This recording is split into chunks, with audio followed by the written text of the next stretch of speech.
L'univers d'une marque, c'est le socle sur lequel repose tout ce qui sera créé par la suite. C'est une quête d'authenticité, de valeur et d'une vision qu'on veut transmettre. Imaginer une marque lorsqu'on entreprend, c'est un exercice très excitant à faire, ça demande de l'introspection sur l'histoire qu'on veut raconter, et lorsqu'on atterrit sur quelque chose qui nous plaît, on est à la fois super excité au moment de le partager, mais ça peut rendre aussi un peu nerveux. C'est un peu comme quand on annonce le prénom d'un nouveau-né, on sait que certains aimeront, d'autres moins. En tout cas, ça reste un jalon clé dans une aventure entrepreneuriale, et en tant qu'entrepreneur, ça nous permet de se projeter sur tout l'univers du lieu qu'on va construire ces prochains mois, et aussi autour des bonnes bières qu'on va brasser. Écoutez, sans plus attendre, on se passe pour le plaisir la petite séquence qu'on a filmée il y a quelques jours, et on se retrouve juste après.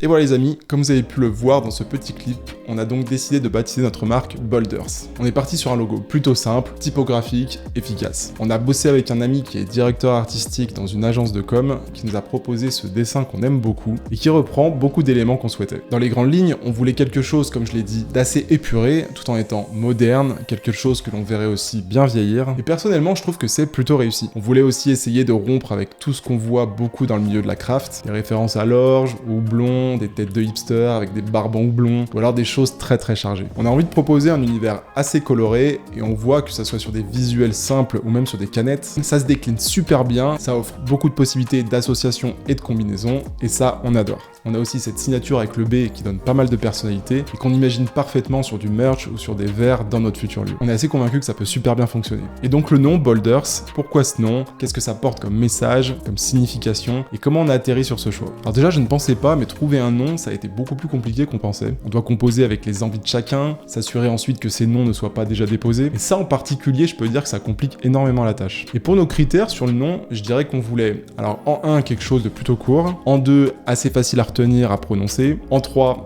anglais, pour des raisons de sonorité, de style, et en 4, et peut-être le plus important, on voulait autant que possible que ça puisse signifier quelque chose. Et donc bold en anglais, au-delà de l'écriture en gras sur Word, que tout le monde connaît, ça veut tout simplement dire audace. Et donc bolder, audacieux, être plus audacieux, on trouve que c'est un message assez fort. Quelque part, c'est une invitation pour chacun à se remettre en cause, à prendre des risques, à chercher à être plus audacieux tout simplement. En tout cas, c'est comme ça qu'on essaye humblement d'inscrire notre parcours depuis qu'on a décidé de tout quitter fin d'année dernière pour se lancer dans cette aventure. Et c'est donc une valeur qui nous est très chère. Voilà les amis, c'est tout pour cette courte vidéo. N'hésitez pas à nous dire en commentaire ce que vous pensez de ce naming et de ce logo, et également à vous abonner si vous êtes curieux de voir comment cette aventure va évoluer. Je vous donne rendez-vous très bientôt pour une nouvelle vidéo. C'était Pierre, ciao ciao.